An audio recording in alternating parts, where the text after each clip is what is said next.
Disturb করিস না। সুপ্রিয় দর্শক, আসসালামু আলাইকুম। কাছে এবং দূরের দেশে এবং প্রবাসে এই মুহূর্তে আমাদের প্রতিবেদনটি যারা দেখছেন তাদের সবাইকে অসংখ্য প্রীতি ও শুভেচ্ছা জানাচ্ছি নতুন আর একটি প্রতিবেদনে। দর্শক, ঈদ আসলেই অধীর আগ্রহে বসে থাকেন ইউটিউব চ্যানেলগুলো বা ফেসবুক পেজের সামনে যে কোন ক্ষুদ্র খামারি কোন ধরনের গরু লালন পালন করেছেন, বড় গরুগুলো দেখার জন্য অধীর আগ্রহে আপনারা বসে থাকেন মোবাইল হাতে নিয়ে। তো আমরা ছুটে চলে আসছি সেই গাজীপুর কোনাবাড়ি। দেখতেই পাচ্ছেন যে আমার সামনে সুবিশাল পাহাড়ের মতো একটি গরু আমরা দেখতে পাচ্ছি। গরুটির নাম হলো সম্রাট। এর আগেও আমরা এই গরুটি দেখিয়েছি, আবারও নতুন করে দেখাবো। এবার জানবো যে গরুটিকে কি খাবার দাবার দিচ্ছেন, কিভাবে চিকিৎসা সেবা দিচ্ছেন, কিভাবে লালন পালন করতেছেন এবং আসন্ন কুরবানি উপলক্ষে কেমন দাম আশা করতেছেন আমরা জানবো এই খামারের কর্ণধার যিনি রিপন ভাইয়ের কাছ থেকে। চলুন আমরা কথা বলি রিপন ভাইয়ের সাথে। ভাই আসসালামু আলাইকুম। ওয়ালাইকুম সালাম। আসসালামু আলাইকুম ভাই। ওয়ালাইকুম আসসালাম। ভালো আছেন? ভালো আছেন? জি আলহামদুলিল্লাহ। আবারও চলে আসলাম অনেকদিন পর। জি অনেকদিন পর আবার আসলেন। আচ্ছা, তো রিপন ভাই, এই যে আপনার পিছনে যে গরুটা দেখতে পাচ্ছি সম্রাট, অনেক আদর যত্নে লালন পালন জি জি, করা, এটা আমার একবারে ছেলের মতো পালা। ছেলের মতো পালা। আচ্ছা, এই সম্রাট আমরা গতবারও দেখিয়েছিলাম, তখন মনে হয় আর একটু ছোট ছিল। আরেকটু ছোট, অত ছোট ছিল না, এরকম ছিল, এরকম ছোট ছিল আর কি। কিন্তু দুর্ভাগ্য হলো সম্রাটকে বাইরে বের করা যায় না। জি না জি না, এটা বাইরে বের করা সম্ভব না। এটা বাইরে বের করলে মিনিমাম 30 জন লোক লাগবে। আমার এরকম খোলা জায়গাও নাই যে বাইক করবো, জায়গা এই জন্য বাইক না। যদি একটা অ্যাক্সিডেন্ট হয়ে গেল বড় গরু তো হ্যাঁ, তো আসলে ঝামেলা, একটু জায়গা স্বল্পতার জন্য দর্শক এই জন্য বাইক করি না, বাইরের ডিসপ্লে করতে পারতেছি না। তো আমরা এখান থেকে বিস্তারিত জানবো। তো রিপন ভাই, আপনার এই আদরের সম্রাটকে কিভাবে লালন পালন করতেছেন বলেন তো? আসলে আমরা সব ন্যাচারাল জিনিস খাবে, আমাদের তো অত টাকা পয়সা না, অত খাওয়াইতে পারি না। এটা আমি কয়টা ঘাস কচু দিয়া কয়টা খালি ওই যে আপনি ভুসি দেই, আর বেশিরভাগ পুরা খাওয়াই আর কি, ধানের পুরা। এখন তো ভুসি খাওয়ান যায় না, ভুসি 70 টাকা কেজি, ঠিক আছে? তো ধানের পুরাটা বেশি খাওয়াই, একটু ঘাস খাওয়াই। হ্যাঁ, এই এছাড়া কোনো এক্সট্রা খাবার নাই। ঘাস কি পরিমাণ লাগে দৈনিক? ঘাস লাগে, অনেক ঘাস লাগে, অনেক ঘাস লাগে, মানে এটা আনলিমিটেড নাকি? আনলিমিটেড, সারাদিন আমি খাওয়াইতে থাকি। আচ্ছা, আর দানাদার খাবার কতটুকু যায়? দানাদার খাবার 2 বেলা পুরা ভুসি টুসি মিলা 2 বেলা প্রায় 10 কেজি খাবার খায়। 10 কেজি 12 কেজি 10 কেজিতে হয়? হয়, আমরা অত খাওয়াইতে পারি না ভাই। আচ্ছা, খাওয়াইলে তো প্রতি বেলায় 20 কেজি খাওয়াইতে পারো। আচ্ছা, কিন্তু এই অল্প পরিমাণে খাওয়াতে তো ওয়েট গেইনটাও কম হচ্ছে না? হ্যাঁ, ওয়েট তো অনেক কম। এটা গেছে বলে এত বড়ই ছিল, এত বড়ই ছিল। হ্যাঁ, এই বছর আরো বাড়েনি, কমছে, একটু কমছে। আচ্ছা, তো আসলে গতবার মানে ইচ্ছা করেই সেল করেন নাই? গেছে বছর আসলে এটা 2 দাঁত হয়েছিল, মাত্র 2 দাঁত পয়দা হয়েছিল। এই জন্য আমার অত ছিল না 2 দাঁতে অল্প বয়সে গরু বিক্রি করা। এবার 6 দাঁত হয়েছে, প্রাপ্তবয়স্ক হয়েছে, এবার বিক্রি করে দেবে। আচ্ছা, এবার 6 দাঁত হয়ে গেছে। হ্যাঁ, 6 দাঁত সম্পূর্ণ ম্যাচিউরড হয়ে গেছে। হ্যাঁ, ম্যাচিউরড হয়েছে। তো প্রিয় দর্শক, ম্যাচিউরড আসলে এখনো হয়নি, গরু 8 দাঁতে ম্যাচিউরড হয়। 8 দাঁতে? হ্যাঁ। আচ্ছা, কিন্তু 8 দাঁত পর্যন্ত এটা লালন পালন করতে গেলে আরো 1 বছর পালতে হবে। আরো 1 বছর পালতে হবে। তখন তো দেখা গেছে যে না, আরো 1 বছর পালা এটা সম্ভব না। এটা খোরাক দিতে পারবো না আমরা। আচ্ছা, এখনই তো মানে হ্যাঁ, এখনই দিতে পারি নয় খোরাক। আসলে মানুষ আপেল কলা টলা কিভাবে খায় আমরা বুঝি না, বড় করে, কিন্তু আমরা পুরা বসিয়ে দিতে পারি না মন মতো। সেটাই আর কি। কিন্তু এই যে এত যত্ন করে আজকে 3টা বছর ধরে এটা লালন পালন করতেছে, হঠাৎ করে যখন আপনার সামনে দিন নিয়ে যাবে তখন কি ভালো লাগবে? না, এটা তো আমি যখন বাইক করবো আমি সামনে থাকবো না। সামনে থাকবেন না? না না, হ্যাঁ, না, এটা সম্ভব না। সম্ভব না? কষ্ট হবে অনেক, না? অনেক কষ্ট হবে, তারপরেও আসলে করার কিছু এটা কিছু হয় না, পরিস্থিতি শিকার। এটা সিস্টেমটা আল্লাহ এইভাবে কইরা দিছে। আচ্ছা, তা আমরা যতটুকু জানি আপনার এই সম্রাটকে কোলে পিঠে করে মানুষ করছে। জি জি, এটা একদম আমার বাচ্চার মতো মানুষ। এটা ডেলিভারি করাইছে আমি এবং আমার হ্যাঁ, ওই ছোট ছেলেটা আমাদের 2 জনের হাতে এটা ডেলিভারি। ও নাম রেখেছে এটা? ওই সবগুলোর নাম রাখে না, ওই গরুর নাম রাখে। আমার যতটুকু গরু হয় সব ওই নাম রাখে। আচ্ছা আচ্ছা, আমার তো মনে হয় যে রিয়াজুল কি পারবে সহ্য করতে যখন নিয়ে যাবে? রিয়াজুল তো এর আগে বাড়ি বলছে যে বিক্রি করে দিলাম, থাকবো না। আর থাকবে না? না, চলে যাবে। হ্যাঁ, এটা বিক্রি করে দিলে থাকবে না। এই বছর অবশ্যই বলেনি এই কথা, এবছর নিজে বুঝতেছে পরিস্থিতিতে যে এটা রাখা যাবে না। আচ্ছা প্রিয় দর্শক, আমরা রিয়াজুলের সাথে পরে ছোট্ট করে কথা বলবো, পরে ছোট্ট একটি পর্ব বানাবো ওকে নিয়ে। আশা করি সেই পর্বটা আপনারা দেখবেন, অপেক্ষায় থাকবেন। তো এই সম্রাটকে মানে প্রতিদিন কতবার গোসল করাতে হয়? 2 বার, আমরা 2 বার গোসল করাই। 2 বার অবস্থা কইরা নিছি আমরা, 3 বার 4 বার করাই না। আচ্ছা, এখন যেটা বলা যাচ্ছে সম্রাটকে একদম 100% মানে অর্গানিক ভাবে প্রস্তুত করা হয়েছে। 100%। এটা যে কোনো ভাবে করে নিতে পারবে। কিন্তু তারপরেও আমরা একটা জিনিস দেখি যে যারা দেখবেন এই যে যেসব বড় গরু হয় তাদের এই জায়গাটায় একটা তেলেরই থাকে এত বড়। হ্যাঁ ঠিক আছে, আমার এটা দেখেন কিছু নাই, কোনো শরীরে তেল নাই, একদম একদম ঠিক কিছু আছে, নাই, সিনাপুর আর কোনো চর্বি আর নাই, যারা ওই যে পালো দেখবেন এই জায়গাটা এরকম হয়ে যাবো, এত বড় তেলের একটা হবে, এবং গরু এত চঞ্চল গরু থাকবে না, এত থাকবে না। হ্যাঁ ঠিক আছে। আর আমার গরু তো আসছেন পরের থেকে দেখতেছেন এটারে, এটা দৌড়াই তারপরে যায় না। আমরা জানি তারপরে মানুষ কিন্তু দেখা গেছে যে চর্বিওয়ালা গরু খুঁজে খুঁজে হ্যাঁ খায়। হ্যাঁ হ্যাঁ হ্যাঁ ওটা আসলে ওগুলো বুঝতে হবে, গরু সম্পর্কে বুঝতে হবে। এই যে এগুলো সিনা দেন, এগুলো গ্যারান্টি দেবো, এগুলো কোনো চর্বি নাই, গরু কোনো চর্বি চর্বি নাই, খাবারই খাওয়াই নাই আমি। সেটাই। আর যদি আমি চর্বি খাবার খাওয়াই তো আমার 1500 প্লাস হইতো এই বছর।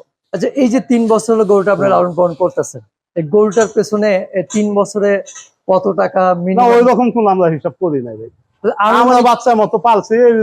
আমার 30টা করে ভিতরে একটা আমি ওইভাবে পাইলে নিছি। তারপর একটা হিসাব আছে না যে আনুমানিক ওর পেছনে দৈনিক কত টাকা না খরচ ওই হতে রকম পারে? আমি কোনো সময় হিসাবই করি না, আমি এটা শখে পালছি। শখে পালা। হ্যাঁ আমি ওইরকম হিসাবই করি না। আচ্ছা কিন্তু অনেকটা এরকম একটা গরু তো অনেক টাকা খরচ, যারা পালে আপনারা বুঝেন, আপনারা অনেক ফার্মে ঘুরেন যে এরকম একটা গরুর পিছে কিরকম টাকা না খাওয়াইলেও কত টাকা খরচ হয়, ঠিক আছে। তবে ওর মা তো আপনার খামারেই, ওই মা আছে, ওই 2টা বোন আছে।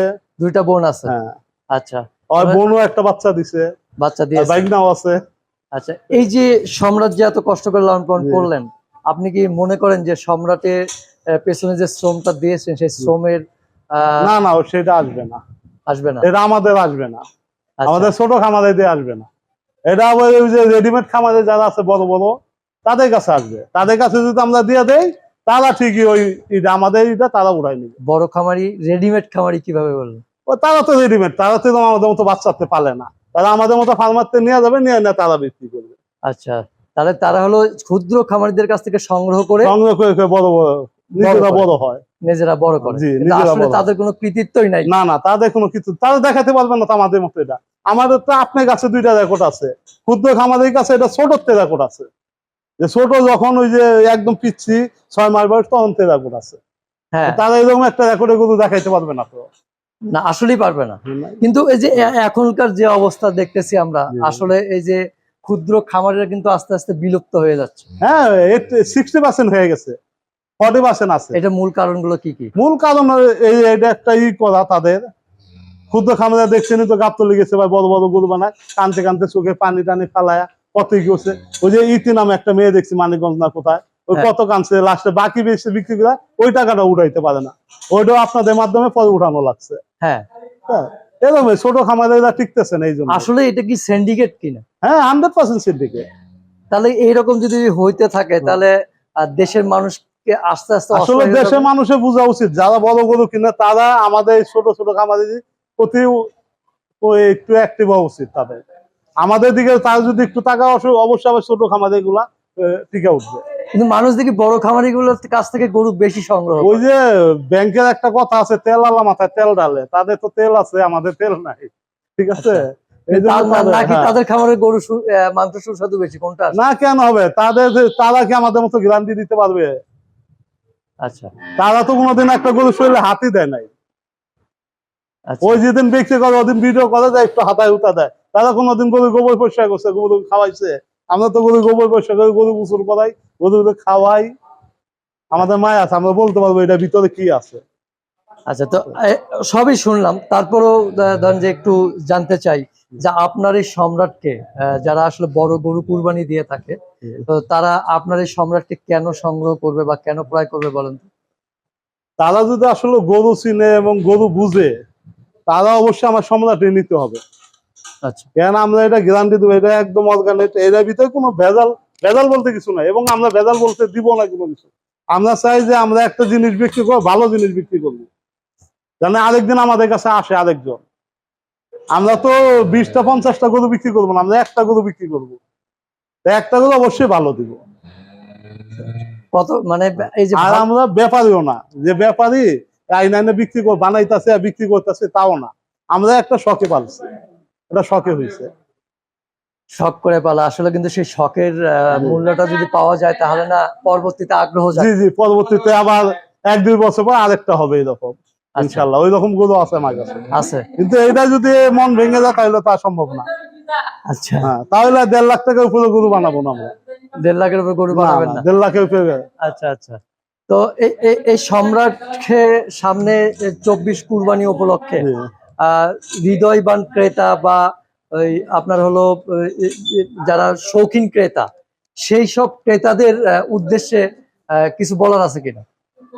জি, যারা শৌখিন লোক এবং যারা ভালো গরু কুরবানি দিতে চান, ভালো একটা হালাল গরু, হালাল টাকা হালাল বানাবে, তারা একটু আমার গরুটা এসে দেখা যায়, নেন না একটু দেখা যায়, আচ্ছা এডুকেশন তাদের কাছে করবে যে একটা কুরবানি হয়েছে, আল্লাহ দান করবে, একটা ভালো জিনিস দিবে এবং ভালো মানের একটা জানি পায়। আমাদের এটা 100% গ্যারান্টি দিয়ে দেবো আমরা।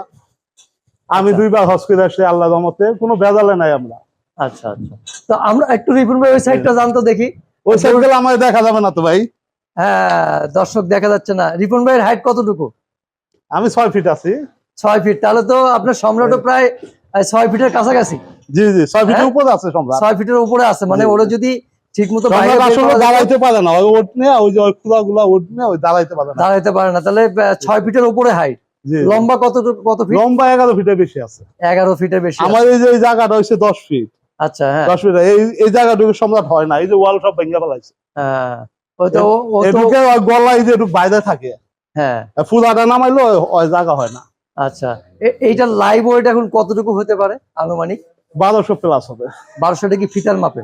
ফিতার মধ্যে আমরা গতবার সম্ভবত স্কেলে, গতবার স্কেলে মাপছিলাম, তখন কত ছিল? তখন 1000 প্লাস আছে। 1000 প্লাস ছিল। আচ্ছা তাহলে মোটামুটি 200-র মতো বেড়েছে। জি জি। আচ্ছা প্রিয় দর্শক, আপনারা যে সম্রাটকে দেখতে পাচ্ছেন, সম্রাটের গায়ে যা আছে একদম সলিড মাংস। সবচেয়ে বড় কথা দেখেন যে আমরা বড় গরু বলতে চর্বি দেখতাম, যে লেজ ঝুলে গেছে, অনেকটা চামড়া ঝুলে গেছে, চর্বি দেখা যেত। এটা কিন্তু তা নেই, একদম শিরা, একদম। একদম সলিড। প্রিয় দর্শক দেখতে পাচ্ছেন যে গরু কাকে বলে আসলে আমরা সম্রাটকে দেখলে কিন্তু অনেকটা বুঝতে পারি। বিশাল সাইজের গরু, এটা যদি বাইরে বের করা যেত তাহলে আসলে ওর প্রকৃত রূপটা দেখা যেত, কিন্তু বাইরে বের করা এই যে আসলে সিনাই সম্ভব কিছু না। নাই, এই যে হ্যাঁ সিনাই কিছু নাই, একদম কোনো চর্বি নাই, এই যে গাঁটটাই খালি একদম চর্বি মুক্ত, চর্বি মুক্ত। তো আমার বিশ্বাস যে সম্রাট যারা আসলে ক্রয় করবেন, এটার মাংস সুস্বাদু হবে নিঃসন্দেহে। সম্রাটের সাথে একটা ছিল, আমি গেছে বছর কুরবানি দিছি, হ্যাঁ ওটা 9 মণ মাংস হয়েছে, 9 মণের ভিতরে 20 কেজি চর্বি হয়েছিল। আচ্ছা 9 মণে 20 কেজি চর্বি মাত্র? হয়েছিল। হ্যাঁ, মাত্র, তাহলে তো এইটাও বেশি হবে ওটা না। সম্রাটের সাথেই ছিল, সম্রাটের ভাই ছিল। আচ্ছা এই সম্রাটকে নিয়ে কি ভাবছেন সামনে কুরবানিতে? এই হ্যাঁ সম্রাট কেউ যা কপালে আছে, যা রিজিক আছে, এটাই আর কি। কেমন ভালো মানুষ, কেমন ক্রেতার হাতে তুলে দিতে চান আপনি? আমি চাই একটা ভালো ক্রেতা আসুক, সলিড একটা ভালো মানে, যে ভালো হালাল টাকা দিয়ে কুরবানি দিবে, এরকম একটা ক্রেতা আসুক, আমি দিয়ে দিব, তার সাথে দামে বাঁচবে না। আর তারপরেও আনুমানিক আমি কেমন, একটা শৌখিন কেমন লোক চাই। আইডিয়া যে কেমন আমার 10 লাখ টাকা চাওয়া আছে। 10 লাখ আমার আপনার চাওয়া? জি আসলে নসিবে যেটা আছে হ্যাঁ, সেটাই হবে। নসিবে যেটা আছে, আমার একটা ভালো লোক আসুক, ভালো আসুক, আমি বাঁচবে না দামে দিয়ে দিব। আচ্ছা তার মানে এবার তাহলে সম্রাটকে ছেড়েই দেবেন? হ্যাঁ, এবার দিয়ে দিব সম্রাট, হ্যাঁ এবার দিয়ে দিব। ছেড়েই দিতে হবে? হ্যাঁ, এবার রাখা সম্ভব না? রাখা সম্ভব, রাখা সমস্যা নাই। যদি না হয় তাহলে তো এমনি তো মানুষে দিয়ে দিব না, না আচ্ছা। হইলে থাকবে। আচ্ছা আমরা গতবার হাটে দেখেছি হ্যাঁ যে অনেক গরু হঠাৎ করে পড়ে হ্যাঁ, নাই হয়ে গিয়েছে। ওইটা ওই যে আপনি আবি জাবি খাওয়াইছে, ব্রয়লার ফিট খাওয়াইছে, ওই গরুগুলা গরম সহ্য করতে পারে না, গরমের সমস্যা হয়ে যায়। সেক্ষেত্রে সম্রাট তো মাশাআল্লাহ হ্যাঁ, গ্যারান্টি দিয়ে দিব, গ্যারান্টি দেওয়া একবার, এবং গ্যারান্টি দিয়ে দিব। আল্লাহ না করুক কোনো বিপদ না হইলে গ্যারান্টি। ওয়েদার ম্যাচ হ্যাঁ, করেই করা। 100%। আচ্ছা এই সম্রাটকে কেউ যদি এখন বুকিং দিতে রাখতে চায়, হ্যাঁ দিয়ে রাখতে চায়, সম্ভব কিনা? হ্যাঁ, 100%। আমরা আগে কুরবানি ঈদ পর্যন্ত ফেলে দিব। সেক্ষেত্রে প্রসেসটা কি? প্রসেস আসলে আলোচনা সাপেক্ষে হবে। মানে এখন নিয়ে রাখলে লালন পালন করে দেবেন? হ্যাঁ, লালন পালন করে ওটা ফ্রি। ওটা ফ্রি, মানে ওটা free। ঈদ পর্যন্ত লালন পালন? হ্যাঁ হ্যাঁ, এখন যা খাওয়াই এবং তার তো বেশি খাওয়াই দিব তখন, মানে যে খরচটা হবে তার তো ডবল খরচ করে দিব। সে যদি খরচটাও booking ফ্রি? দেন। হ্যাঁ হ্যাঁ, সব খরচটা আমার। প্রিয় দর্শক, সুবর্ণ সুযোগ, এবং কথাটা আমার কাছে খুবই ভালো লাগছে যে এখন যদি কেউ নেন এখনকার রেটেই, তাহলে কিন্তু সে কুরবানি পর্যন্ত লালন পালন করে দেবে ফ্রি অফ কস্টে। হ্যাঁ হ্যাঁ, ওইটা কোনো কষ্ট নাই। সে তাই মনে একটা খুঁত থাকতে পারে, আমি মনে কম খাওয়াবো, ওইটা যত্ন দেবো না তা না, তার ডবল যত্ন নিয়ে দিব। এখন দেখা দিব, তখন যদি তাতে এখন না বাড়ে তাহলে আবার টাকা রিটার্ন দিয়ে দিব। আচ্ছা রিপন ভাই, আমার আরেকটা কথা জানতে ইচ্ছে জি। করতেছে। দর্শক ভিডিওটা একটু লং হলো কারণ একটু বিস্তারিত আলাপ করতেছি। সেটা হলো অনেকেই দেখা গেছে যে গরুর নাম বিভিন্ন ধরনের শখ করে রাখে জি জি এবং তার সাথে বিভিন্ন ধরনের পুরস্কার রাখে, জি যে জি। এইটা নিলে এইটা ফ্রি, এটা নিলে এইটা ফ্রি, এটার সাথে এটা ফ্রি। সম্রাটের সাথে এরকম কোনো অফার না আছে ভাই, কিনা? আমরা রেডিমেড খামারি না ভাই, আমরা অনেক কষ্টে পালছি, এটার সাথে ফ্রি দিতে পারবো না কিছু, ঠিক আছে? আচ্ছা, এটাই, আমরা এমনি কষ্ট করে পালছি অনেক। মানে ফ্রি শুধু ভালোবাসাটা? হ্যাঁ, ভালোবাসাটা ফ্রি এই। হ্যাঁ। আর কেউ বুকিং দিলে ওই যে আমি খুব যত্ন সহকারে ওরে যে কয়দিন পাল্লা লাগে তাইলে দিই।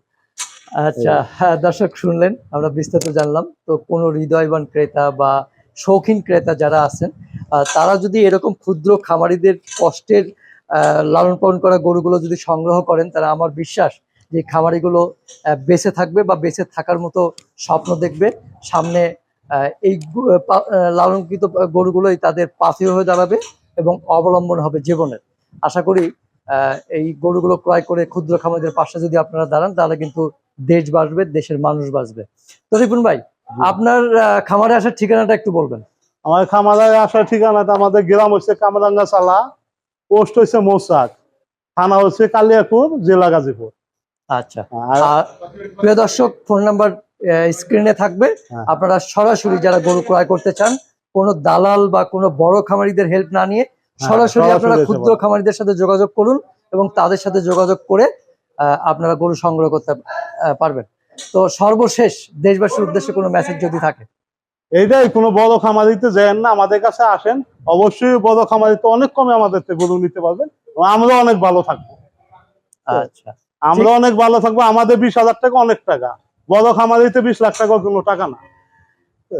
মানে এটাই, 20,000 টাকা লাভ হলেই ছেড়ে দেবে? হ্যাঁ আমাদের অনেক টাকা, মানে কিন্তু বড় খামারে আমাদের তো নিয়ে যাওয়া 5 লাখ টাকা লাভ করবে, তাও তাদের মন ভরবে না। আচ্ছা, কিন্তু আমাদের অত টাকা চাহিদা নাই। আসেন, আমরা কষ্ট করে পালছি, অনেক যত্নে পালছি, আমরাও খুশি হই, আপনাদেরও খুশি করি।